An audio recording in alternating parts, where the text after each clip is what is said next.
নমস্কাৰ অসম ভূমিৰ অন্য এটা খণ্ডলৈ সকলোকে স্বাগতম জনাইছোঁ আৰু এই মুহূৰ্তত মই উপস্থিত আছোঁ চিয়াং আৰু লালিৰ বৃহত্তৰ বালিচাপৰিত। মই কিয় উপস্থিত আছোঁ ইয়াৰ আজি সবিশেষ জনাম এই ভিডিঅ'ৰ যোগেদি। জুনাইত মিচিং অট'নমাছ কাউন্সিলৰ উদ্যোগত অনুষ্ঠিত কৰা হ'ব পবা বৰ্ষাৰণ্যৰ মহোৎসৱ আৰু এই পবা মহোৎসৱক লৈ ইতিমধ্যে এই চিয়াঙৰ বালিচৰত দিনে নিশাই প্ৰস্তুতি চলাইছে, কিয়নো পবা মহোৎসৱলৈ মাজত মাথো আৰু কেইটামান দিন। ইংৰাজী ফেব্ৰুৱাৰী মাহৰ 7, 8, 9 তাৰিখে এই তিনিদিনীয়া বৰ্ণাঢ্য কাৰ্যসূচীৰে আয়োজন কৰিব এই দ্বিতীয় সংখ্যক পবা মহোৎসৱ। সেয়েলৈ এতিয়া বৰ্তমান ইয়াৰ দাঁতিকাষৰীয়া অঞ্চল, উদ্যোক্তা কমিটি, উপসমিতি সকলো যেন এই উৎসৱভাগীক কেনেকৈ সফল কৰিব পাৰে তাক লৈ সকলো বৰ্তমান ব্যস্ত। আমি আজি এই অনুষ্ঠানভাগীৰ পৰা এই বিশাল 10,221 হেক্টৰ যি ভূমিৰে আৱৰি থকা এখন চিৰসেউজীয়া নীলা সাগৰ বৰ্ষাৰণ্যক আমি চিনাকি কৰিব যত্ন কৰিম, যিহেতু মিচিং অট'নমাছ কাউন্সিলৰ এটা বৃহৎ এটা লক্ষ্য, কিয়নো পবাক বিশ্ব দৰবাৰত চিনাকি কৰাই দিয়া আৰু অতি শীঘ্ৰে এই পবা বনাঞ্চলখনক যাতে বন্যপ্ৰাণী অভয়াৰণ্য হিচাপে চৰকাৰে স্বীকৃতি প্ৰদান কৰক, তাক লৈ যে মিচিং অট'নমাছ কাউন্সিল তথা জোনাইবাসীয়ে অহৰহ অপ্ৰাণ চেষ্টা কৰিছে এই উদযাপনখনিত। আহক আমি ইয়াত যিসকল বিষয়ববীয়া বৰ্তমান দিনে নিশাই কৰ্মৰত হৈ আছে আমি সকলোৰে কথা পাতিম আৰু পবাৰ বিষয়ে আমি যিমানখিনি পাৰোঁ আমি সমূহ বিশ্ববাসীক আমি জনাব আমি চেষ্টা কৰিম।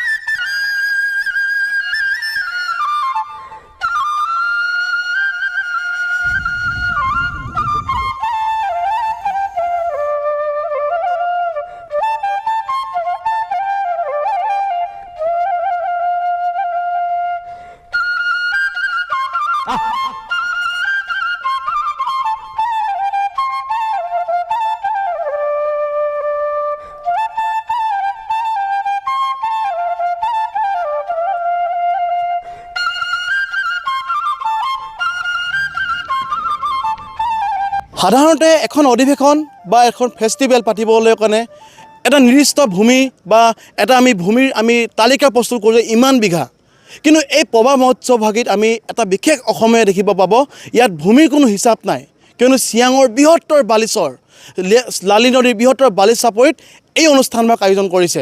আৰু ক'ব লাগিব ইয়াত কিমান টকাৰ বুজনৰ বৰ্তমান সময়ত এই অধিৱেশন পাতিছে, ইয়াত কি কি থাকিব, বিশেষকৈ পবা বৰ্ষাৰণ্যখন কিয় পাতিছে, নে অন্য ফেষ্টিভেলক দেখি পিনে এই অনুষ্ঠানখন পাতিছে নেকি, সকলোখিনি আমি ক'ব যত্ন কৰিম, সুধিব যত্ন কৰিম।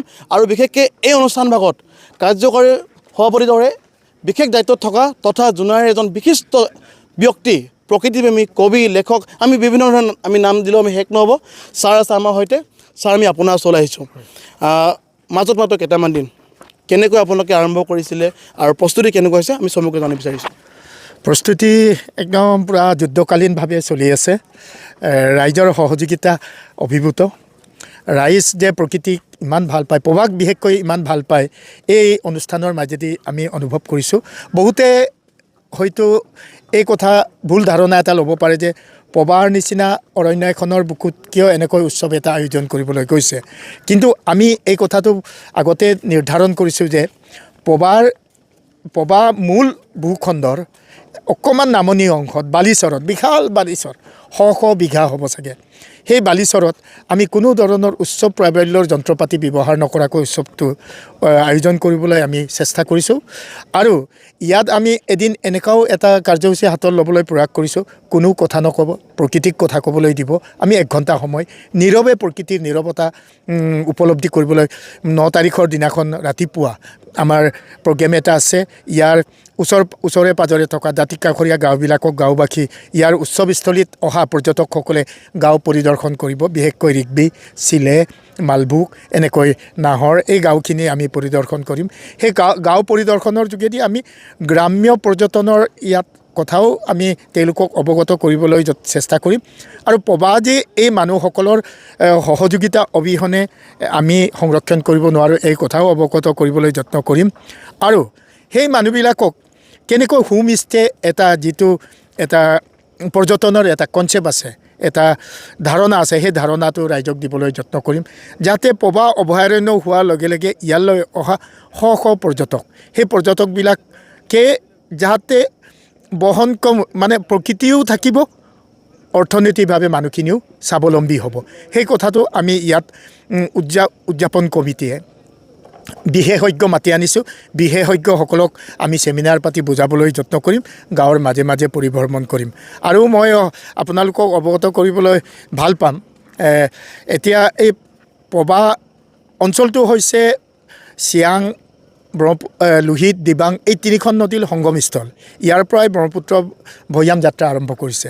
আৰু এতিয়া শীতকালত এই আমাৰ কাষতে এতিয়া মানে পৰিভ্ৰমী ঈগল এতিয়া আকাশত উৰি আছে। ইয়াত এতিয়া মানে এই শীতকালত ইমান পৰিভ্ৰমী চৰাই উপচি পৰিছে, হাঁহজাতীয় বা অন্য এনেকুৱা চিকাৰে কৰা কিছুমান পক্ষী সেইবিলাক উপচি পৰিছে। কিছুমান যিবিলাকে চৰাই পৰ্যবেক্ষণ কৰিব বিচাৰে, চৰাই পৰ্যবেক্ষণ কৰিও যে মানুহে অৰ্থনীতিৰ লগত সম্পৰ্ক আছে, ইয়াৰ পৰাও যে এটা বেপাৰ বাণিজ্য কৰিব পাৰোঁ প্ৰকৃতি ধ্বংস নোহোৱাকৈ, সেই কথাটোকো আমি ৰাইজক অৱগত কৰিবলৈ চেষ্টা কৰিছোঁ। আৰু মই এই কথা অৱগত কৰিলে বেছি ৰাইজক ভাল পাম যে এই পবা মহোৎসৱ এইবাৰ প্ৰথম অসমৰ কোনো অন্যান্য উৎসৱৰ লগত আমি তুলনা কৰিব বিচৰা নাই। ইয়াত জনগোষ্ঠীয় মানুহৰ জীৱনশৈলীৰ লগত সম্পৰ্ক থকাকৈ আমি উদযাপন কৰিব বিচাৰিছোঁ। কিন্তু তেওঁলোকক আমি বুজাবলৈ যত্ন কৰিছোঁ যে পবাৰ সৌন্দৰ্যৰে পবাক সৌন্দৰ্য অটুট ৰাখি আমি কেনেকৈ ইয়াক অৰ্থনৈতিকভাৱে লাভান্বিত হ'ব পাৰোঁ, সেই কথাটো আমি ৰাইজক অৱগত কৰিবলৈ চেষ্টা কৰিছোঁ। আৰু পবা হৈছে এখন জৈৱ বৈচিত্ৰতাৰে সমৃদ্ধিশালী অঞ্চল। পবাক আমি এনে ৰাইজক যিসকলে পবা চাবলৈ আহিব তেখেতসকলক মই এই কথা অৱগত কৰিব বিচাৰিছোঁ। পবাত 3টা বৈশিষ্ট্য আছে। কাঠনি অঞ্চল, একেবাৰে এই অৰুণাচল কাষত লাগি থকাটো কাঠনি অঞ্চল যদি চাব মন যায়, তাত বৰ্ষা অৰণ্যৰ বৈশিষ্ট্য আছে। তাত ওখ 120 ফুট ওখ গছ পাব। মাজত পাব জলাশয় অঞ্চল, পিটনি অঞ্চল, জোপোহা অঞ্চল। সেইবিলাক চাবলৈ হ'লে তাত বন্যপ্ৰাণী বিচৰণ কৰি থাকে। সেই বন্যপ্ৰাণীবিলাক চাবলৈ যদি কোনোবাই মন কৰে, তাত আমি কঠোৰ অলপ কৰিব লাগিব, ট্ৰেকিং কৰিব লাগিব। আৰু লাষ্টত আমি কি কৰিব লাগিব, এই নদী পাৰলৈ আহিব লাগিব। নদী পাৰলৈ আহিলে বিশাল ঘাঁহনি অঞ্চল দেখিবলৈ পাব। সেই ঘাঁহনি অঞ্চলবিলাক হৈছে আমাৰ তৃণভোজী বন্যপ্ৰাণীবিলাকৰ খাদ্যৰ ভাণ্ডাৰ। তেনেকৈ যিসকলে যেনেকৈ ইয়াত অৰণ্যটো উপভোগ কৰিব বিচাৰে তেখেতসকলে তেনেকৈ উপভোগ কৰিব পাৰিব। প্ৰকৃতিবিদসকলে, যিসকলৰ অভিজ্ঞ প্ৰকৃতিবিদ, জাংগুল ট্ৰেকাৰ, বাৰ্ডিং কৰিছে, তেওঁলোকৰ কাৰণে একদম অপূৰ্ব ভাণ্ডাৰ আছে ইয়াত প্ৰকৃতিক উপভোগ কৰাৰ। গতিকে সকলোকে আহ্বান জনাইছোঁ, আহক। আমি পবা বনাঞ্চল একেবাৰে 80% কাম সম্পূৰ্ণ হৈ উঠিছে। আপুনি কোনো ধৰণৰ যন্ত্ৰ পাতিৰ হুলস্থুলৰ মাজত ইয়াত থাকিব নালাগে। পবাৰ নীৰৱতা, পবাৰ প্ৰাকৃতিক সৌন্দৰ্য, নৈসৰ্গিক সৌন্দৰ্য আপুনি নীৰৱতাৰ মাজত উপভোগ কৰিবলৈ অন্ততঃ এবাৰ এই চিয়াং লালি বালি চাপৰিলৈ আপুনি আহক। হয়, এয়া আছিলে আমাৰ কাৰ্যকৰী সভাপতিগৰাকীৰ মন্তব্য। আৰু আমি এতিয়া ভিতৰ চাললৈ সোমাই যাম। তাত প্ৰায় 41খন উপসমিতিয়ে বৰ্তমান দিনে নিশে তেওঁলোকে প্ৰস্তুতি তুংগত চলাইছে আৰু বিভিন্নজন ব্যক্তি আছে। আচলতে পবাক অকল ফেষ্টিভেল নহয়, ইয়াত যুৱ সমাজ বিশেষকৈ জড়িত কৰিছে। আৰু পবা যে জীয়াই থাকিলে জোনাইখনৰ কিমান উপকাৰ হ'ব তাক লৈ সকলোখিনি আমি বিষয়ে কথা যত্ন কৰিম। তেন্তে আমি ভিতৰলৈ যাওঁ। আমি ইয়াৰ আমি আকাশ মাৰ্গৰ আমি যি দৃশ্য দেখুৱাম আমি সকলোকে চাবলৈ আমি অনুৰোধ জনাইছোঁ।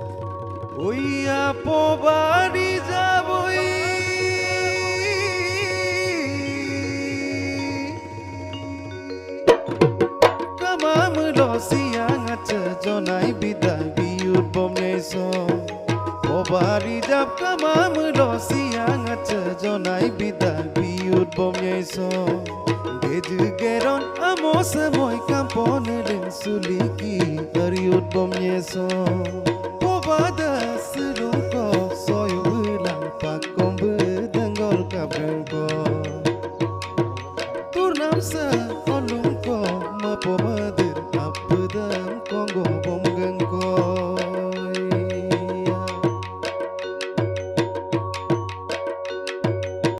বিশিষ্ট প্ৰকৃতিপ্ৰেমী তথা অৰণ্য মানৱ যাদৱ পায়েং ডাঙৰীয়াৰ এষাৰ কথা কৈছিলে যে গছ ৰুব নালাগে আৰু কাটিব নালাগে। প্ৰকৃতিয়ে নিজে নিজে গছ ৰুব আৰু এখন বৃহৎ অৰণ্য সৃষ্টি কৰিব। আৰু তাৰে যেন জ্বলন্ত উদাহৰণ জোনাইৰ এই বৃহত্তৰ পবা। কিয়নো 10,221 হেক্টৰ ভূমি প্ৰকৃতিয়ে দিয়া অৱদান, আৰু এই প্ৰকৃতি দিয়া অৱদানক এতিয়া ৰক্ষা কৰিবৰ কাৰণে প্ৰায় জোনাইৰ লাখ লাখ লোকে বৰ্তমান অহৰহ চেষ্টা কৰিছে। আৰু যাৰ ফলত বিভিন্ন দল সংগঠনে বিভিন্ন সময়ত প্ৰতিবাদ কৰিছিলে, দাবী জনাইছিলে যে পবাক ৰক্ষা কৰক, পবাক সুৰক্ষা প্ৰদান কৰক আৰু পবাক ৰাষ্ট্ৰীয় অভয়াৰণ্য হিচাপে ঘোষণা কৰক।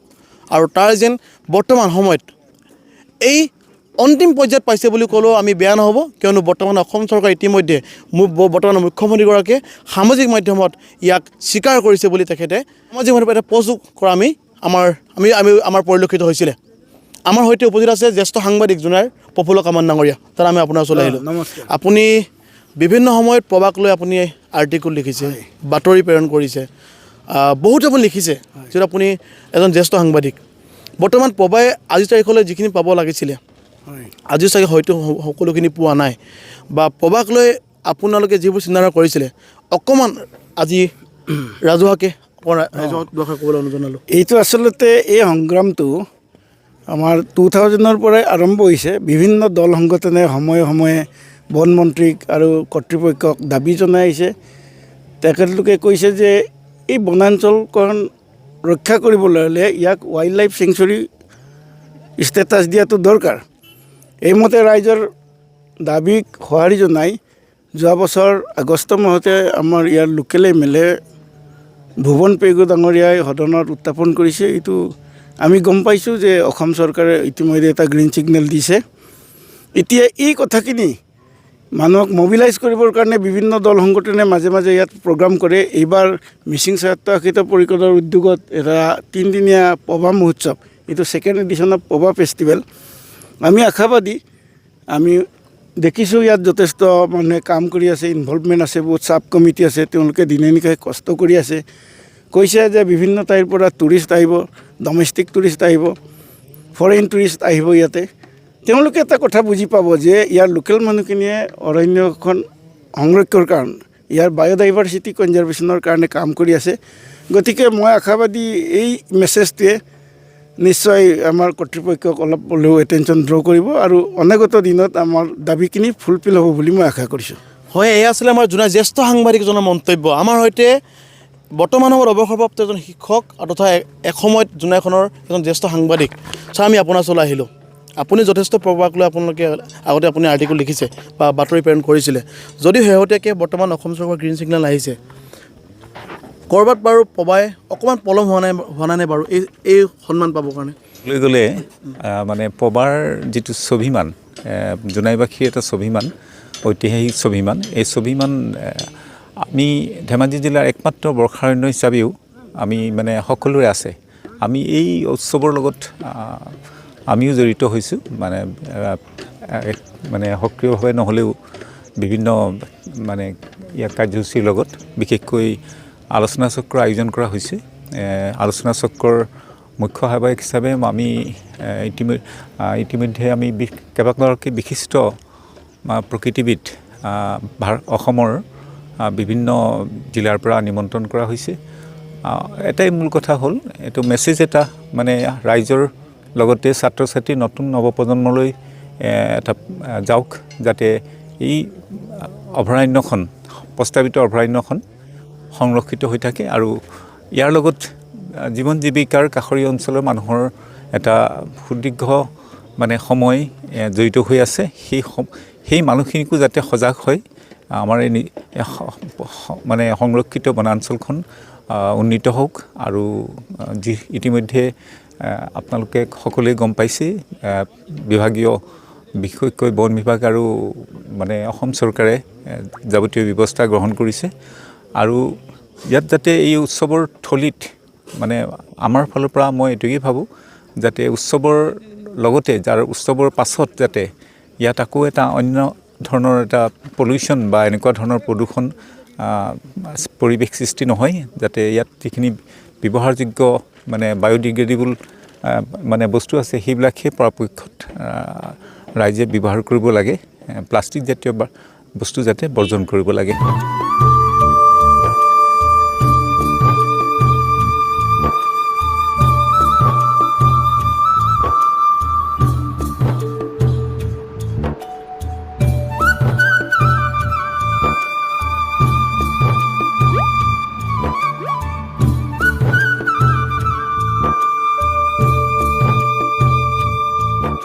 আৰু ইতিমধ্যে আমি কৈছোঁৱেই প্ৰায় 41খন কমিটি ইয়াত দিনে নিশাই বৰ্তমান ব্যস্ত হৈ পৰিছে। প্ৰথমে এবাৰ দৃশ্যবাৰ দেখুৱাম মূল মণ্ডপ আৰু য'ত আপোনাৰ ইয়াত বিশিষ্ট প্ৰকৃতিপ্ৰেমীসকলে ইয়াত আহি উপস্থিত হ'বহি আৰু এই অনুষ্ঠানখনৰ পৰাই যেন পৱা মহোৎসৱ সম্পূৰ্ণ যেন চালিত হ'ব। আমি এবাৰ ইয়াৰ নৈসৰ্গিক পৰিৱেশ আমি দেখুৱাব যত্ন কৰিম। যদি সতীৰ্থই দেখুৱাই 2221 হেক্টৰ যি আপোনাৰ সেউজ অৰণ্যখন আৱৰি আছে যে জোনাইৰ এই সীমান্তৱৰ্তী অঞ্চলত। আৰু আমি এইখিনি কথা ক'ব লাগিব, কিয়নো লুইত, চিয়াং, দিবাং তিনিখন নদীৰ সংগমস্থল আৰু য'ৰ পৰা আৰম্ভ হৈছে বুঢ়ালুইত অৰ্থাৎ ব্ৰহ্মপুত্ৰ, যাৰ ব্ৰহ্মপুত্ৰৰ লগত আৱেগ হৈ থকা প্ৰতিগৰাকী অসমীয়াৰ যি আমাৰ চহা অসমীয়াসকল যি আৱেগ জড়িত হৈ আছে, কিন্তু তাৰ সমান্তৰালকৈ এই সীমান্তৱৰ্তী এই 2221 হেক্টৰ ভূমিটো কিন্তু জোনাই সমষ্টিৰ প্ৰতিগৰাকী ৰাইজৰ ইয়াত আৱেগ জড়িত হৈছে। কিয়নো আজি স্বাধীনতাৰ 78 বছৰ অতিক্ৰম কৰাৰ পিছতো কিন্তু পৱাই যি সন্মান পাব লাগিছিলে সেই সন্মান কিন্তু আজি যেন ক'ৰবাত থমকি ৰৈছিলে। কিন্তু শেহতীয়াকৈ অসম চৰকাৰৰ পৰা যি সেউজ সংকেত অহাৰ পিছত বৰ্তমান লাখ লাখ জোনাইবাসী যেন সকলোৱে যেন পুনৰ আশাৰে বাট চাইছে যেন পৱাই এইবাৰ পুনৰ প্ৰাণ পাব। আৰু সেয়েহে মিচিং অট'নমাছ কাউন্সিলৰ উদ্যোগত যি বৰ্তমান 3দিনীয়া বনাদৰ কাৰ্যসূচী আয়োজন কৰিছে, এই কাৰ্যসূচীত বৰ্তমান সময়ত 41খন উপসমিতি আৰু ইয়াৰ মূল সমিতি দিনে নিশাই এনেকৈ বৰ্তমান তুংগত প্ৰস্তুতি চলাইছে। MSCৰ বৰ্তমান মুখ্য চিফজন আমাৰ এই চহৰত উপস্থিত হৈছে। আমি তেখেতৰ কথা পাতিম, কিয়নো এই অনুষ্ঠানখনৰ মূল ব্যক্তিজন বৰ্তমান আজি আমি অনুষ্ঠানত লগ পাম। ছাৰ, আমি আপোনাৰ ওচৰলৈ আহিছোঁ। পোনপ্ৰথমে শুভেচ্ছা জ্ঞাপন কৰিছোঁ, ইমান এটা সুন্দৰ আটকধুনীয়া অনুষ্ঠান জোনাইবাসীক আপোনালোকে অৰ্পণ কৰিছে। আৰু জোনাইৰ যি আৱেগ পৱা, জোনাইখনৰ কাৰণে পৱা কেৱল এখন হাবি জংঘল অৰণ্য নহয়, জোনাইখনৰ কাৰণে পৱা হ'ল আৱেগ আৰু এই স্বাভিমান। এই অনুষ্ঠানখন মিচিং অট'নমাছ কাউন্সিলে ইমান সুন্দৰকৈ উপস্থাপন কৰাৰ কাৰণে দ্বিতীয় সংখ্যক পৱা বনাঞ্চলখন আপোনালোকে মহোৎসৱ আয়োজন কৰিছে, কি ক'ব ছাৰ? হয়, ইতিমধ্যে ৰাইজে গমেই পাইছে। আজি মই এই মহোৎসৱ অনুষ্ঠিত কৰাৰ কাৰণে যি প্ৰস্তুতি, সেই প্ৰস্তুতি মই কিছু পৰিদৰ্শন কৰিবলৈ আহিছিলোঁ। আৰু ইয়াত এই গোটেই স্থানটো দেখি যথেষ্ট ময়ো আপ্লুত হৈছোঁ। আৰু ইয়াতে ক'বলৈ গ'লে এটা চাপৰি আছে, চাপৰিত ঝাওঁবন আছে, তাৰ লগতে এটা নদী বৈ গৈ আছে, ইয়াতে চিয়াং নদী বৈ গৈছে। আৰু তাৰ পাৰতে যিটো পৱা অভয়াৰণ্য আছে, আৰু সেই নদী আৰু পৱা অভয়াৰণ্যৰ মাজতেই তেওঁলোকে স্থানটো বাছি লৈছে, অতি সুন্দৰ স্থান আৰু ৰাইজেও ভাল পাব ইয়াত আহি। গতিকে এই মহোৎসৱৰ মূল উদ্দেশ্যটো হৈছে প্ৰকৃতি আৰু মানুহৰ মাজত যিটো সম্পৰ্ক, এই সম্পৰ্কটো আমি অটুট ৰাখিব লাগিব। অটুট ৰখাৰ উপৰিও আৰু গভীৰ কৰিব লাগিব আৰু মজবুত কৰিব লাগিব। আৰু জোনাইবাসীৰ লগতে পৱাৰ এটা অতি নিবিড় সম্পৰ্ক আছে, আৱেগ জড়িত হৈ আছে। আৰু মূলতে ক'বলৈ গ'লে পৱা অভয়াৰণ্যৰ ফলতেই জোনাই বাচি আছে বুলি ক'ব লাগিব। কিন্তু ইয়াতে গৰাখহনীয়া হৈছে, এই গৰাখহনীয়া ৰোধ কৰিব লাগিব, তেতিয়াহে পৱা অভয়াৰণ্য বাচি থাকিব। আৰু পৱা অভয়াৰণ্য বাচি থাকিলে গোটেই জোনাই অঞ্চলটো বাচি থাকিব। আৰু ইতিমধ্যে অসম চৰকাৰে কিছু ব্যৱস্থা লৈছে, কিন্তু পৱা অভয়াৰণ্যৰ মাজত যিবিলাক জীৱ জন্তু আছে বা প্ৰাণী আছে বা বিভিন্ন ধৰণৰ গছ আছে বা বিভিন্ন ধৰণৰ অৰ্কিড আছে, সেইবিলাকত অংশগ্ৰহণ কৰিবলৈ হ'লে এই যিটো পৱা অভয়াৰণ্যৰ লগত আমাৰ জোনাইবাসীৰ সম্পৰ্ক আৰু আৱেগিক কৰি তুলিব লাগিব, যাতে কোনো ধৰণৰ চোৰাং কাৰবাৰী ইয়াত হ'ব নোৱাৰে। আৰু চোৰাং ব্যৱসায়ীসকলক বন্ধ কৰিব পাৰিব লাগিব। আৰু এইটো সম্ভৱ হ'ব কেৱল জোনাইবাসীৰ সৈতে এই পৱা অভয়াৰণ্য এটা আৱেগিক সম্পৰ্ক থাকিব লাগিব। আৰু লগতে ইতিমধ্যে চৰকাৰেতো অভয়াৰণ্য বুলি ঘোষণা কৰিছেই। অসম চৰকাৰক মই ধন্যবাদ জনাইছোঁ। আৰু বিশেষকৈ আমাৰ জোনাইৰ সমষ্টিৰ যিটো বিধায়ক শ্ৰী ভুৱন পেগু ডাঙৰীয়াই এটা বলিষ্ঠ ভূমিকা গ্ৰহণ কৰিছে, আৰু মুখ্যমন্ত্ৰী ডাঙৰীয়াওতো ঘোষণা কৰিছে ইতিমধ্যে। কিন্তু জোনাইবাসীৰ এটা দাবী আছে, সেইটো হৈছে এই অভয়াৰণ্যটোক এটা ৱৰ্ল্ড লাইফ চেংচুৰী হিচাপে ঘোষণা কৰিব লাগে। তেতিয়াহে এইটো আৰু সুৰক্ষিত হ'ব। আৰু সুৰক্ষিত হ'লে এই ধেমাজি অঞ্চলেই নহয়, এই গোটেই উত্তৰ পাৰতে বুলি ক'ব লাগিব অন্যতম এটা বৰ্ষাৰণ্য, ইয়াক সুৰক্ষিত কৰাৰ কথা তেওঁলোকে চিন্তা কৰিছে। আৰু এইকাৰণে তেওঁলোকে দাবী কৰিছে যে এই পৱা অভয়াৰণ্যক এটা ৱৰ্ল্ড লাইফ চেংচুৰী হিচাপে মৰ্যাদা দিব লাগে, আৰু সুৰক্ষিত কৰাৰ কাৰণে যিখিনি প্ৰয়োজন সকলো ব্যৱস্থাই গ্ৰহণ কৰিব লাগে বুলি দাবী জনাইছে। ছাৰ, আপোনালোকৰ এই অধিৱেশনখন মুঠ কিমান বাজেটত আপোনালোকে অনুষ্ঠানখন আয়োজন কৰিছে? নাই, এইটো মূলত আমাৰ যিটো অভয়াৰণ্য সমিতি, তেওঁলোকে 30 লাখ টকাৰ বাজেট দিছে। আৰু বাকীখিনি তেওঁলোকে বিভিন্ন সংগঠন বিভিন্ন ৰাইজৰ পৰা তেওঁলোকে সংগ্ৰহ কৰিব বুলি আমাক জনাইছে। তো MSC তেওঁলোকে এটা 30 লাখ টকাৰ বাজেট দিছে আৰু সেইটো ইতিমধ্যে আমি তেওঁলোকক দিবৰ কাৰণে সিদ্ধান্ত গ্ৰহণ কৰিছোঁ। ধন্যবাদ ছাৰ। আমি পুনৰ আকৌ এবাৰ আমি দৰ্শকসকলক আমি মনত পেলাই দিওঁ যে 1924 চন তেতিয়াৰ ব্ৰিটিছ প্ৰশাসনে পবাক স্বীকৃতি দিছিল বৰ্ষাৰণ্য হিচাপে আৰু 2024 চনত অসম চৰকাৰে ইয়াক সেউজ সংকেত দিলে যে পবা এইবাৰ বৰ্ষাৰণ্য পাব, অভয়াৰণ্য বন্যপ্ৰাণী অভয়াৰণ্য হিচাপে পাব। আৰু সেয়েলৈ উদুলিমুলি পৰিৱেশ এই বালিচৰত। বিশেষকৈ এই অনুষ্ঠানখনৰ যিজন মূল চালিকা শক্তি বুলি ক'ব লাগিব তেখেত MSCৰ কাৰ্যবাহী সদস্য হয় আৰু এই অনুষ্ঠানখনৰ মুখ্য সাধাৰণ সম্পাদক প্ৰধান সম্পাদকজন আমাৰ সৈতে উপস্থিত আছে। দাদা আমি আপোনাৰ ওচৰলৈ আহিছোঁ, যিহেতু দিনে নিশা ব্যস্ত হৈ আছে আপোনালোকৰ গোটেই 41খন উপসমিতি, আপুনি জড়িত হৈ আছে, অন্য লোক হৈ আছে। বিশেষকৈ এই অনুষ্ঠানখনত আপোনালোকে ক'ৰ পৰা আপোনালোকে বিশিষ্ট প্ৰকৃতি ইয়াত মতাৰ ব্যৱস্থা কৰিছে আৰু বিশেষকৈ ৰাইজে যিহেতু দেশৰ ভিন্ন প্ৰান্তৰ মানুহ আহিব, পবাত আহি পিনে ৰাইজে কি চাব পাব আৰু পৰ্যটকসকলে পবাখনক এনেকুৱা কি বস্তু চাই যাব পাৰিব যাক তেওঁলোকে গোটেই জীৱনটো তেওঁলোকৰ নষ্টালজি হৈ পৰিব? চাওক, এই আচলতে পবা বুলি ক'লে মানুহৰ এটা ধাৰণা আছিলে পবাত যাব লাগে এটা পিকনিক স্পট বুলি ভাবিছিলে। তো পবাত গ'ব একদম ইয়াতে পিকনিক পাৰ্টি আহিব, ডাঙৰ ডাঙৰ মাইক বাজিব, ডেস্ক বাজিব, ইয়াতে প্লাষ্টিক লৈ মদৰ বটল লৈ গোটেই পৰিৱেশটো বিনষ্ট কৰিবলৈ আহে। তো তাৰ কথাটো আমি চিন্তা কৰোঁ যে পবাক যদি এনেকৈ যদি এৰি দিয়া হয় তো পবাক ধ্বংস হ'ব, নিশ্চিতভাৱে ধ্বংস হ'ব। গতিকে ইয়াৰ উল্টাটো আমি কৰিছোঁ তাত। সেইকাৰণে মিচিং স্বায়ত্তশাসিত পৰিৱেশ উদ্যোগত যিখিনি ইয়াত পবা ফেষ্টিভেল হ'ব এইটো ইক' ফ্ৰেণ্ডলি হ'ব। ইয়াত কোনো প্লাষ্টিক জাতীয় সামগ্ৰী ব্যৱহাৰ কৰা নহয় আৰু যিটো স্থানীয়ভাৱে যিখিনি ইয়াত সামগ্ৰী পায় তাত আমি এইখিনি চাইছে আপোনালোকে এইখিনি ঘৰ নিৰ্মাণ কৰিছোঁ। গতিকে পবাখিনিক আমি যিখিনি আৰু আগুৱাই নিব লাগে যদি আমি সকলো জনাই বাকিৰে যে এই কথাটো সজাগ হ'ব লাগিব, যাতে পবাৰ যিটো সংৰক্ষণৰ কথাটো আমি ইতিমধ্যে অসম চৰকাৰে ব্যৱস্থা লৈছে। মাননীয় বিধায়ক ভুৱন পেগুদাও ইতিমধ্যে বিধানসভা উত্থাপনো কৰিছে। তো মিচিং সাহিত্যৰ পৰিষদো এইখিনিৰ ক্ষেত্ৰত গুৰুত্ব প্ৰকাশ কৰিছে। গতিকে মই সকলোকে অসমবাসী ৰাইজক আহ্বান জনাইছোঁ যে পবাক যদি আমি সংৰক্ষণ কৰিবলৈ সকলো অসমবাসীয়ে বিশেষকৈ জোনাইবাসীৰ যোগেদি সচেতনতা আনিব লাগিব। গতিকে আমি সংৰক্ষণৰ ব্যৱস্থাটো আমি চিন্তা কৰিব লাগিব। গতিকে এইখিনি যিটো মহোৎসৱ হ'ব, এই মহোৎসৱটো গোটেই ইয়াৰ কাৰ্যসূচীখিনিয়ে পবা সংৰক্ষণৰ মূল কাৰ্য হিচাপে আমি লৈছোঁ।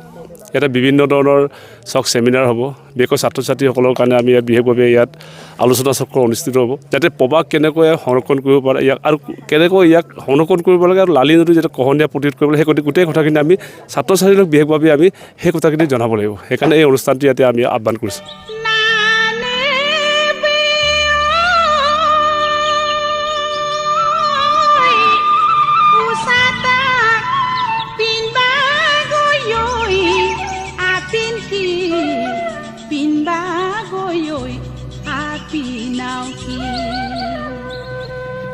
Babu boy usata torju porang hongokiyo.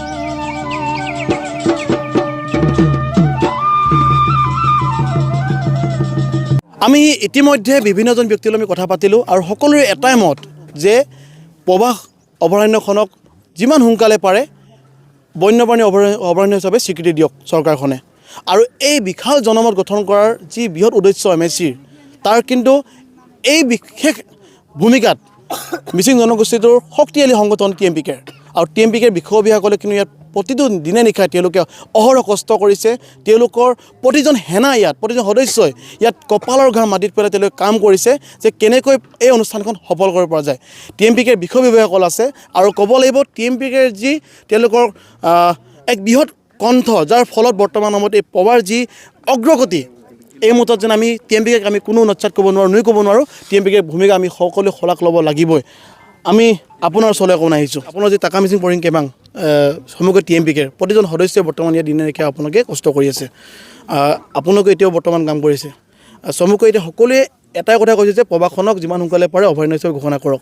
আপোনালোকে সেই দাবী আগৰ পৰা দাবী দি আহিছে। এই ফেষ্টিভেলখনৰ পৰা আপোনালোকে ৰাইজক কি বাৰ্তা দিব বিচাৰিব? আমি মিচিং সাহিত্য পৰিষদৰ উদ্যোগত অহা আৰু বৃহত্তৰ জোনাইবাসীৰ সহযোগত অহা 7, 8 আৰু 9 ফেব্ৰুৱাৰী 2025 তাৰিখে আমাৰ পবা মহোৎসৱটি উদযাপন কৰাৰ দিহা কৰা হৈছে। ইয়াতে বিভিন্ন জাতি জনগোষ্ঠীৰ দল সংগঠনে ইয়াত প্ৰতিদিনে শ্ৰমদান কৰি আছে। বিশেষকৈ আমাৰ টাকা মিচিং পৰিংকাবাং ইয়াত প্ৰতিটো আঞ্চলিক কমিটিয়ে প্ৰতিটো দিনত এটা আঞ্চলিক কমিটি, দুটা আঞ্চলিক কমিটিয়ে ইয়াত কাম কৰি আছে। আমি আশা কৰিছোঁ আমি আপোনালোকৰ চেনেলৰ যোগেদি আমি ৰাইজক অৱগত কৰিব বিচাৰিছোঁ।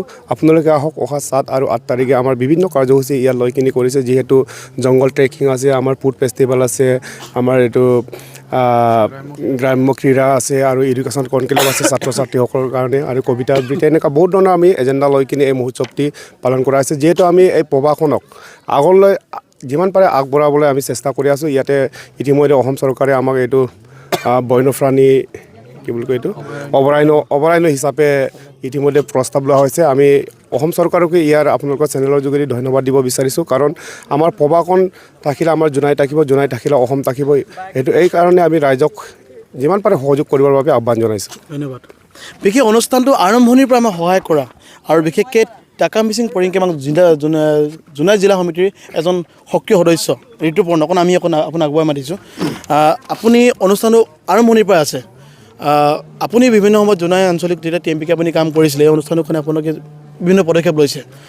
এই অধিৱেশন বা এই ফেষ্টিভেলখনৰ পৰা, মহোৎসৱ ভাগিৰ পৰা আপুনি বিশ্ববাসীলৈ কি বাৰ্তা দিব বিচাৰিব? হয়, এইটো আমাৰ জোনাইবাসীৰ বাবে এটা ধুনীয়া খবৰ। প্ৰবাহখন যিহেতু আমাৰ জোনাইখনৰ এটা বনাঞ্চলে নহয়, প্ৰবাহখন জোনাইৰ এটা আয়ুস ৰেখা। গতিকে প্ৰবাহ মহোৎসৱ প্ৰবাহখন সংৰক্ষণ কৰিবলৈ মিচিং অট'নমাছ কাউন্সিলে যি পদক্ষেপ গ্ৰহণ কৰিছে, দ্বিতীয় সংখ্যক প্ৰবাহ মহোৎসৱ, তো মিচিং অট'নমাছ কাউন্সিলক আমি ধন্যবাদ জ্ঞাপন কৰিছোঁ। 1924 চনতে বনাঞ্চল হিচাপে স্বীকৃতি দিয়া এই প্ৰবাহ বনাঞ্চলখন যোৱা শৰৎকালীন অধিৱেশনত আমাৰ জোনাইৰ জনপ্ৰিয় বিধায়ক ভুৱন পেগু মহোদয়ে অভয়াৰণ্য হিচাপে প্ৰস্তাৱ দিছিলে। প্ৰস্তাৱক ইতিমধ্যে আমাৰ হিমন্ত বিশ্ব শৰ্মা নেতৃত্বাধীন চৰকাৰখনে প্ৰস্তাৱখনক সমৰ্থন কৰিছে। গতিকে তেখেতসকলক আমি ধন্যবাদ জ্ঞাপন কৰিছোঁ। জোনাইখন প্ৰবাহখনক সংৰক্ষণৰ স্বাৰ্থত মিচিং অট'নমাছ কাউন্সিলকো আমি ধন্যবাদ জ্ঞাপন কৰিছোঁ। তেখেতসকলে যি কষ্ট কৰিছে, যি ত্যাগ কৰিছে, এই অঞ্চলৰ বিভিন্ন জাতি, ধৰ্ম, বৰ্ণ, ভাষা নিৰ্বিশেষে বিভিন্ন আমাৰ সম্প্ৰদায়ৰ বিভিন্ন জাতিৰ মানুহে সহযোগিতা কৰা ইতিমধ্যে পৰিলক্ষিত হৈছে। অহা 7, 8, 9 ফেব্ৰুৱাৰী তাৰিখে যিহেতু অনুষ্ঠানখন হ'ব, গতিকে সকলো জোনাইবাসী ৰাইজৰ সহযোগিতা আন্তৰিকতাৰে কামনা কৰিছোঁ।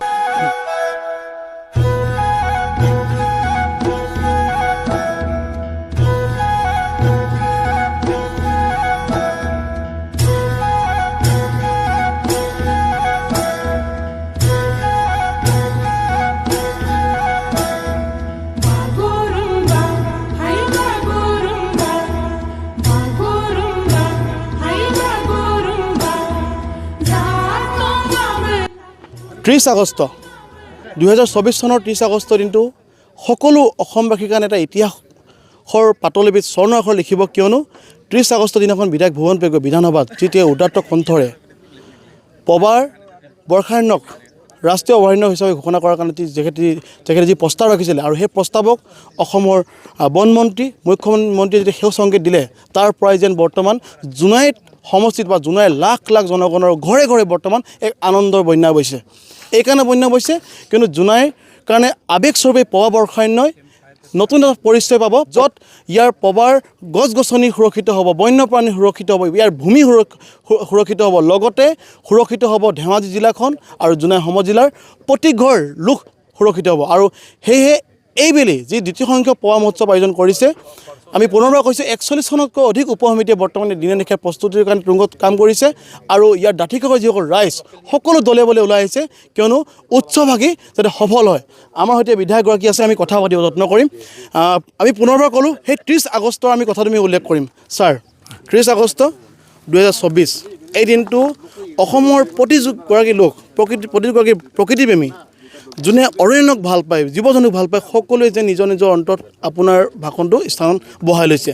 আৰু জোনাইবাসীৰ কথা আমি ক'ব নাযাওঁ, প্ৰতিগৰাকী বৰ্তমান আপুনি এই বিশেষ প্ৰস্তাৱটো আগবঢ়োৱাৰ কাৰণে সকলোৱে আপোনাক আদৰে গ্ৰহণ কৰিছে, আৰু এই অনুষ্ঠানভাগী সকলোৱে হেঁপাৰে বাট চাইছে। মাজত 3 দিন কি ক'ব ছাৰ?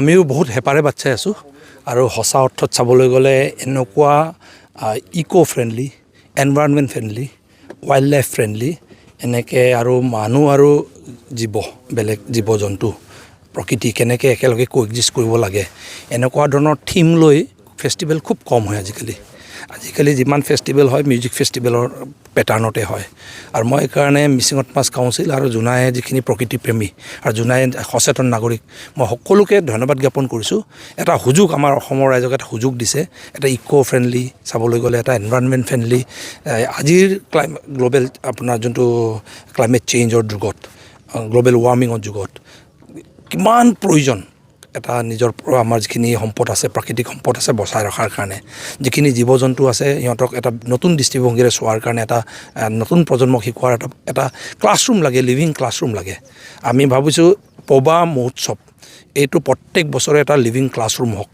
অসমৰ ভাৰতবৰ্ষৰ প্ৰত্যেকটো প্ৰকৃতিৰ প্ৰেমী আৰু যিখিনি আমাৰ এই পৃথিৱীখনক লৈ ধৰিত্ৰীখনক লৈ যিখিনি কনচাৰ্ণ যিখিনি গ্ল'বেল ৱাৰ্মিঙৰ এফেক্টখিনিক লৈ কনচাৰ্ণ যিখিনি ক্লাইমেট চেঞ্জটোক যেনেকৈ হ'লেও ইয়াত মানুহ বসতি আপোনাৰ সহজ কৰি ৰাখিবলৈ যিসকলে প্ৰচেষ্টা চলাব বিচাৰিছে তেখেতসকলে ইয়াত আহি যেন এটা লাৰ্ণিং গ্ৰাউণ্ড হওক তাৰ কাৰণে আমি এটা ইয়াতে খুব সুন্দৰভাৱে পৰিৱেশ এটা গঢ় দিবলৈ চেষ্টা কৰিছে কমিটিয়ে আৰু মই ব্ৰিটিছ আমাৰ ইংৰাজসকলক মানুহে খুব বেয়াকৈ কেতিয়াবাই কয় কিন্তু কেতিয়াবাই মই ভাবোঁ তেখেতসকলে বহুত দূৰলৈ ভাবি এটা ইমান ডাঙৰ সম্পদ আমাক দি থৈ গ'ল 1924 আৰু এতিয়া 100 বছৰ আমি এটা চেণ্টেনাৰী বুলি ক'লেও আমাৰ ভুল নহ'ব এই চেণ্টেনাৰী কালতে আমি পবা মহোৎসৱটো পবাৰ এই ইমান সুন্দৰ এটা প্ৰাকৃতিক পৰিৱেশত যে পাতি আছোঁ আপোনাৰ চিয়াং নৈৰ পাৰত লালি নদীৰ পাৰত আৰু চাবলৈ গ'লে এই জেগাটো মই ভাবোঁ যে এটা বায়'ডাইভাৰ্চিটি হটস্পট হয় কিয়নো ইয়াত কাষতে ইয়াত যদি আমি পাৰ হৈ যাওঁ এই চাপৰি যদি পাৰ হৈ নদীটো পাৰ হৈ যাওঁ national park Dibru-Saikhowa national park আছে ইয়াৰ পৰা আৰু অলপ ওপৰলৈ গ'লে ডাইঙিৰিং আপোনাৰ নেশ্যনেল পাৰ্ক আছে ৱাইল্ড লাইফ চেঞ্চুৰী আছে এতিয়া এই তিনিটা লগ খাই এই এটা ইমান ধুনীয়া এটা আপোনাৰ পৰিৱেশ ট্ৰাইংগল এটা হৈ আছে তাৰ ওপৰতে ব্ৰহ্মপুত্ৰ চবতকৈ ইম্পৰ্টেণ্ট নদী চিয়াং লোহিত আৰু দিবাং এই তিনিটা নদী এই ইয়াতেই আপোনাৰ লগ খাইছেগৈ এই ইয়াতে মই ভাবোঁ যে এনেকুৱা সুন্দৰ জেগা এনেকুৱা এটা বায়'ডাইভাৰ্চিটি হটস্পট খুব কম আছে আৰু এইটো আমাৰ ইমান ডাঙৰ এটা সম্পত্তি আমাৰ জোনাইবাসী ৰাইজৰ আছে মই অসম চৰকাৰকো ধন্যবাদ জ্ঞাপন কৰিম যে যেতিয়া জোনাইবাসী ৰাইজৰ যিটো আশা যে এই ৰিজাৰ্ভ ফৰেষ্টটো অকল ৰিজাৰ্ভ ফৰেষ্ট হিচাপে নাৰাখি ই ৱাইল্ড লাইফ চেঞ্চুৰী হিচাপে ডিক্লেয়াৰ কৰিব লাগে বুলি যেতিয়া বিধানসভাত উত্থাপন কৰিলোঁ অসম চৰকাৰৰ মাননীয় মুখ্যমন্ত্ৰী ডক্টৰ হিমন্ত বিশ্ব শৰ্মা ডাঙৰীয়া আৰু আমাৰ বন মন্ত্ৰী আমাৰ পাটোৱাৰী ডাঙৰীয়াই এইটো যিহেতু ঘোষণা কৰাত সহায় কৰিলে তেখেতসকলক ধন্যবাদ জ্ঞাপন কৰিছোঁ আৰু যিটো সম্পদ আমি 100 বছৰ পুৰণা এটা সম্পদ আজি আমি ইয়াতে পৃথিৱীৰ মাজলৈ আমি লৈ যাব বিচাৰিছোঁ এতিয়া দেশ বিদেশৰ মানুহক আমি আকৰ্ষিত কৰিব বিচাৰিছোঁ তো এনে পৰিস্থিতিত মই ভাবোঁ সকলো ৰাইজে সহায় কৰিছে মাজত ইয়াত এটা পিকনিক খোৱাৰ এটা পৰম্পৰা আছিলে খুব নাচ গান কৰি পিকনিক খোৱাৰ যেতিয়া ইয়াৰ পৰা এটা আমি আমাৰ ফালৰ পৰা এটা এপিল বাহিৰ কৰিলোঁ প্ৰশাসনে যেতিয়া এপিল বাহিৰ কৰিলে ইয়াত ডাঙৰকৈ আৱাজ চাউণ্ড ছিষ্টেম লগাই এনেকুৱা এটা পৰিৱেশ কৰিব নালাগে য'ত জীৱ জন্তু আপোনাৰ শংকিত হয় এনেকুৱা এটা পৰিৱেশ ঠাণ্ডা খুব এটা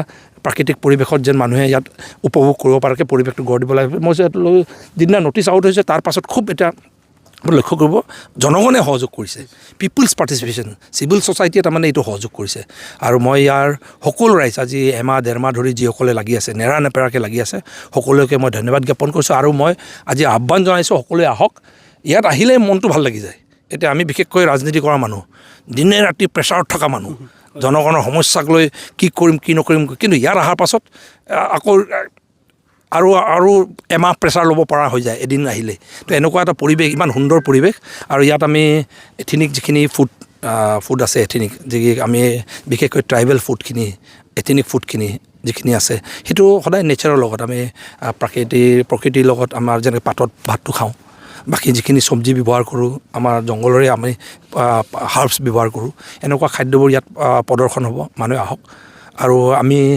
ইয়াতে প্ৰকৃতিৰ চাবলৈ গ'লে হাৰ্বেল ড্ৰিংকছ বুলি ক'লেও ভুল নহ'ব আপংটো আমি ইয়াতে আমি চলাটো বিচাৰিছোঁ লোকেলটো কিয়নো ইয়াত চলাটো বিচাৰিছোঁ কিয়নো এইটো হাৰ্বছ আৰু আমাৰ ৰাইচেৰে বনায় তো এইবোৰ চলিব আৰু মই ভাবোঁ যে এনেকুৱা এটা পৰিৱেশত সৰু বাহিৰ আৱাজ এটা বা এনেকুৱা এটা আমাৰ যিখিনি লোকেলি আমি যিখিনি কৃষ্টি সংস্কৃতি প্ৰদৰ্শন কৰোঁ সেইখিনি যদি মিহিকৈ জেগা হৈ থাকে ইয়াত ছেমিনাৰো হৈ থাকিব প্ৰকৃতিক লৈ আপোনাৰ ইক' ফ্ৰেণ্ডলি যিখিনি বিষয় আছে সেইখিনিক লৈ ইয়াত চৰ্চা হ'ব আৰু ষ্টুডেণ্ট কনক্লেভ হ'ব, বিশিষ্ট নাগৰিকসকলৰ লগত ইয়াৰ সংৰক্ষণৰ বিষয়বোৰ কনজাৰ্ভেশ্যনৰ বিষয়বোৰক লৈ আলোচনা হ'ব আৰু নতুন প্ৰজন্মক এৱাৰ কৰাৰ কাৰণে যে কিমান ডাঙৰ এটা সম্পত্তি ব্ৰিটিছৰ যুগৰ পৰা আজি 100 বছৰ ইয়াত আছে, এইটোক আৰু 1000 বছৰ ইয়াক আৰু কেনেকৈ সমৃদ্ধি কৰিব পাৰি আৰু যেনেকৈ আৰু ইয়াক কেনেকৈ এনৰিচ কৰিব পাৰি, এই পৰিকল্পনাবোৰ মই ভাবোঁ যে নতুন প্ৰজন্মই দায়িত্ব ল'ব লাগিব। আজি আমি আছোঁ, কালৈ নাথাকিব পাৰোঁ। নতুন প্ৰজন্মৰ কাৰণে মই ভাবোঁ যে this should be a learning ground আৰু সেইটোৰ কাৰণে আমি কেম্পিং এটা ছাইটো ডেভেলপ কৰিছোঁ। ৰাতিৰ পৰিৱেশটো চাওক, নহ'লে আজিকালি কি হয়, তৰা গুৱাহাটীৰ চহৰবোৰত ওপৰলৈ চাই মানুহে ওপৰলৈ চাই তৰা চাব পৰা পৰিৱেশ এটা নাই। ইয়াত আহিলে ইয়াত আপুনি যি তৰা যেনেকৈ এতিয়া ৰাতি যদি চাই কেনেকুৱা এটা সুন্দৰ পৰিৱেশ হ'ব। ইয়াতে কেম্প ফায়াৰ কৰি ইয়াত যদি এনেকুৱা এটা পৰিৱেশৰ মাজত দুদিন কটাই যায়, মানুহে এটা নিউ এক্সপিৰিয়েঞ্চ হ'ব সকলোৰে। সেইকাৰণে মই ভাৰতবৰ্ষৰ অসমৰ সকলো ৰাইজক আহক, লেটছ এনজয় পবা। আমি যিহেতু বিধায়কগৰাকীয়ে এটা কথা উত্থাপন কৰিছে, 100 বছৰ হ'ল পবা। প্ৰকৃতিয়ে পবাখনক কেতিয়াবা সৃষ্টি কৰিছিলে, ব্ৰিটিছে 1924 চনত ইয়াক ঘোষণা কৰিছিলে আৰু এতিয়া বৰ্তমান 2025। আচলতে ভাৰতবৰ্ষ স্বাধীন হোৱা আজি প্ৰায় 78 বছৰ অতিক্ৰম কৰিলে, কিন্তু শেহতীয়াকৈ বৰ্তমান সময়ৰ যি অসমৰ চৰকাৰখন, যদি এইটো কোনো আমাৰ বিজ্ঞাপনমূলক আমাৰ এইটো প্ৰচাৰ নহয়, কিন্তু কথাৰ প্ৰসংগত কথাটো আমি উল্লেখ কৰিছোঁ, কিয়নো বৰ্তমানৰ চৰকাৰখন হিমন্ত বিশ্ব শৰ্মাৰ নেতৃত্বৰ চৰকাৰখন আৰু জোনাই বিধায়কগৰাকীৰ যি উদাত্ত ভাষণৰ ফলত বৰ্তমান জোনাইবাসীয়ে পুনৰ এবাৰ পবাখনক যেন পুনৰ পবাখনে প্ৰাণ পাব সক্ষম হৈছে। ছাৰ, পবাৰ 10,221 হেক্টৰ ভূমি আৱৰি থকা এখন বৃহত্তৰ বনাঞ্চল, য'ৰ পৰা অসম আৰম্ভ হৈছে, য'ৰ পৰা ব্ৰহ্মপুত্ৰ আৰম্ভ হৈছে। আচলতে ব্ৰহ্মপুত্ৰক লৈ আমি ভূপেন হাজৰিকাৰ কালজয়ী গীত শুনিছোঁ, অন্যান্য আমি বস্তু আমি শুনিছোঁ, কিন্তু যেতিয়া কিন্তু আজিৰ তাৰিখত পবাই বহুত পলমকৈ নিজৰ নামটো বিশ্ব দৰবাৰত চিনাকি কৰিবলৈ সক্ষম হৈছে বুলি বৰ্তমান বহুতে চৰ্চা কৰে, জোনাইবাসীয়ে আলোচনা কৰিছে। ছাৰ, এইটো শুনত কি ক'ব আপুনি? ইয়াত সঁচা অৰ্থত চাবলগীয়া আৰম্ভণিত ব্ৰিটিছে যেতিয়া কৰিছিলে জেগাটো অলপ কম আছিলে, পাছলৈ আপোনাৰ তাৰ 10 বছৰ পাছত বেছিকৈ বঢ়াই দিয়া হ'ল। এতিয়া মই অসম চৰকাৰক আৰু এটা ধন্যবাদ দিব লাগিব, বিশেষকৈ আমাৰ মুখ্যমন্ত্ৰী ডক্টৰ হিমন্ত বিশ্ব শৰ্মা ডাঙৰীয়াক। আমাৰ পবাৰ কাষত থকা যিখিনি কৌব চাপৰি আছিলে তাত এনক্ৰচমেণ্ট আছিলে, এনক্ৰচমেণ্টটো এইটো খালী কৰাই দিয়াৰ পাছত এতিয়া তাত পৰিৱেশটো মই এইকেইদিন যাবলৈ সুযোগ পোৱা নাই, কিন্তু বিভিন্ন সূত্ৰৰ পৰা গম পাইছোঁ তাত এতিয়া বিভিন্ন আপোনাৰ জীৱ জন্তু এতিয়া অহা আৰম্ভ হৈছেগৈ। সেইটো এটা খুব ধুনীয়া জংঘল হিচাপে। তাৰ ওপৰঞ্চি মই আমাৰ অসম চৰকাৰৰ জলসম্পদ বিভাগৰ মন্ত্ৰী পীযুষ হাজৰিকা ডাঙৰীয়াক মই ধন্যবাদ দিব লাগিব যে ঐৰাম ঘাটৰ পৰা যিটো আমি ইৰোশ্যন প্ৰটেকশ্যন স্কিম ল'লোঁ, আগত নহ'লে পবাটো কি হয়, প্ৰত্যেক বছৰ ইৰোশ্যনে অলপকৈ শেষ কৰি দিছিলে। এতিয়া আমি যিখিনি প্ৰগ্ৰাম ল'লোঁ যোৱা 4-5 বছৰত, সেই প্ৰগ্ৰামৰ পাছত কি হৈছে, আপুনি যদি লক্ষ্য কৰে এতিয়া পবা আগত গড়ালৈকে আপোনাৰ নদী আছিলে, এতিয়া যদি চাই গড়াৰ পৰা লাহে লাহে গোটেই নতুন এটা জংঘল আপোনাৰ গ্ৰাছলেণ্ড ডেভেলপ হৈছে। পাছলৈ সেই গ্ৰাছলেণ্ডটো আপোনাৰ ডাঙৰ গছ ডেভেলপ হ'ব আৰু সেই গ্ৰাছলেণ্ডত চাইছোঁ যে এইটো এটা আপোনাৰ চাবলৈ গ'লে বাৰ্ডছৰ কাৰণে বিভিন্ন প্ৰজাতিৰ আপোনাৰ যিখিনি চৰাই তাৰ কাৰণে খুব ডাঙৰ এটা এৰিয়া হৈছে। আৰু মই ভাবোঁ যে আৰু অলপ প্ৰটেকশ্যন স্কিম যদি লওঁ, এই চেনেলটোও যদি আমি অলপ পাৰ্কোপাইন RCC পাৰ্কোপাইন দি অলপ যিটো প্ৰেছাৰ আছে এই প্ৰেছাৰটো কমাই দিব পাৰোঁ, মই ভাবোঁ যে এইখিনি এৰিয়াও আৰু হাজাৰ বিঘা মাটি নতুনকৈ ওলাই আহিব আপোনাৰ। সেইটো আমি আৰু তাৰমানে ৰিজাৰ্ভটো আৰু ডাঙৰ কৰি ল'ব পাৰিম আমি। আৰু মই ভাবোঁ যে এইকাৰণে যিখিনি কনজাৰ্ভেশ্যন প্ৰচেছ, এই প্ৰচেছটো ইৰোশ্যন প্ৰটেকশ্যন পাৰ্টটো আছিলে। আৰু এতিয়া চাবলৈ গ'লে আপোনাৰ কৌব চাপৰি পাৰ্টটো এতিয়া ইয়াৰ পাৰ্ট হৈ গ'ল। চ' এনেকৈ চাবলৈ গ'লে খুব ডাঙৰ হৈ গৈ আছে পবাটো। আৰু আশা ৰাখিছোঁ ৰাইজৰ আশীৰ্বাদত, ৰাইজৰ সহযোগত মই ভাবোঁ যে ৰাইজে দায়িত্ব লওক, চৰকাৰে যি কৰিবলগীয়া আছে কৰিব, চৰকাৰে ঘোষণা কৰি আমাক সহায় কৰিবলগীয়া আছে যিখিনি কৰিব। এতিয়া চিভিল ছ'চাইটিয়ে দায়িত্ব লৈছে, মই সুখী যে চিভিল ছ'চাইটিয়ে যিটো হাৰত ওলাই আহিছে জনগণ, তাৰমানে জোনাই আপুনি এক পিচ যিখিনি সচেতন মানুহ আপুনি বাদ পৰা নাই, যোনে ডেইলি ইয়াত নাহে আজিকালি। আৰু মই লক্ষ্য কৰিছোঁ চবেই খুব নতুন উৎসাহেৰে আহি আছে, কিবা এটা কৰোঁ কিবা এটা। আৰু চাবচোন আপুনি যিখিনি ইয়াত এতিয়া অলপ ফেষ্টিভেলৰ কাৰণে প্ৰিপেৰেশ্যন চলি আছে, খুব সুন্দৰ ইক' ফ্ৰেণ্ডলি, এইটো কিবা পেণ্ডেল লগোৱা এনেকুৱা টাইপ টেণ্টৰ কাৰবাৰ এনেকুৱা নহয়, খুব ধুনীয়া ইক' ফ্ৰেণ্ডলি যিখিনি অলপ ইয়াতে কামবোৰ চলি আছে। মই আশা ৰাখিছোঁ চিভিল ছ'চাইটিয়ে এনেকৈ যদি দায়িত্ব লয়, সমাজে যদি এনেকৈ নিজে ওলাই আহি নিজৰ সম্পদ বুলি যদি ভাবি যদি দায়িত্ব লয়, মই ভাবোঁ যে এই আমাৰ পবাৰ মই ভাবোঁ যে পৃথিৱীলৈ খুব এটা নতুনত্ব এটা আমি দিব পাৰিম পবাক লৈ, আৰু পৃথিৱীৰ মানুহে পবাক নতুন দৃষ্টিভংগীৰে চাব। ধন্যবাদ ছাৰ। আমি অনুষ্ঠানৰ অন্তিম খণ্ডলৈ আমি আগবাঢ়িছোঁ।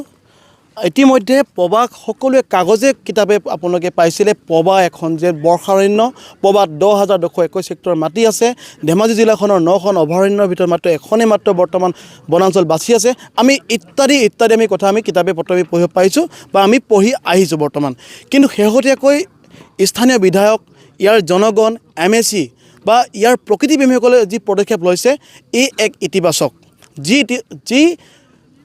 যি ইতিহাস হয়তো নৱপ্ৰজন্মই প্ৰতিগৰাকী নৱপ্ৰজন্মই সোণালী আখৰেৰে লিখিব আৰু হয়তো এসময়ত সকলোৱে বুঢ়ীয়াই সাধুৰ দৰে নিজৰ নাতি নাতিনীৰ কথাখিনি নিশ্চয় ক'ব যত্ন কৰিব আচলতে পবাখনক কেনেকৈ জোনাইৰ লাখ লাখ লোকে ইয়াক সংৰক্ষণৰ কাৰণে ব্যৱস্থা কৰিছে দল সংগঠনে ইয়াক দাবী তুলিছিলে ই এক যেন এতিয়া সমৃদ্ধ হৈ তুলিব আমি অনুষ্ঠানভাগিত আমি শেষ কৰিব বিচাৰিছোঁ কিয়নো মাজত মাত্ৰ আৰু কেইটামান দিন তাৰ পিছতে পবাৰ এই চিয়াং লালি নদীৰ বৃহত্তৰ বালিচৰত এক উদলি মুদলি পৰিৱেশে বিৰাজ কৰিব দেশী বিদেশী পৰ্যটকে ভৰি পৰিব এই বালিচৰ আৰু ইয়াত আৰু আমি আৰু এটা কথা আমি উল্লেখ কৰিছোঁ ইয়াত বিশেষকৈ প্লাষ্টিক বৰ্জন কৰিছে ইয়াৰ সকলোবোৰ সামগ্ৰী কেৱল মাত্ৰ থলুৱা হ'ব যিবোৰ সামগ্ৰী আমাৰ জনগোষ্ঠীয় লোকসকলে ব্যৱহাৰ কৰে যি খাদ্যসমূহ জনগোষ্ঠীয় লোকসকলে যি খাদ্য ব্যৱহাৰ কৰে সেইখিনিহে ইয়াত বৰ্তমান উপযোগী হ'ব কিন্তু অন্য ইয়াত কোনো ধৰণৰ হাই হুলস্থুল বা যিসকলে ভাবিছে ফেষ্টিভেল মানে উদন্ত নাচ গান যদি অতি শব্দৰ চাউণ্ড বুলি ভাবিছে হয়তো সেই সকলোখিনি অসাৰ হ'ব ইয়াত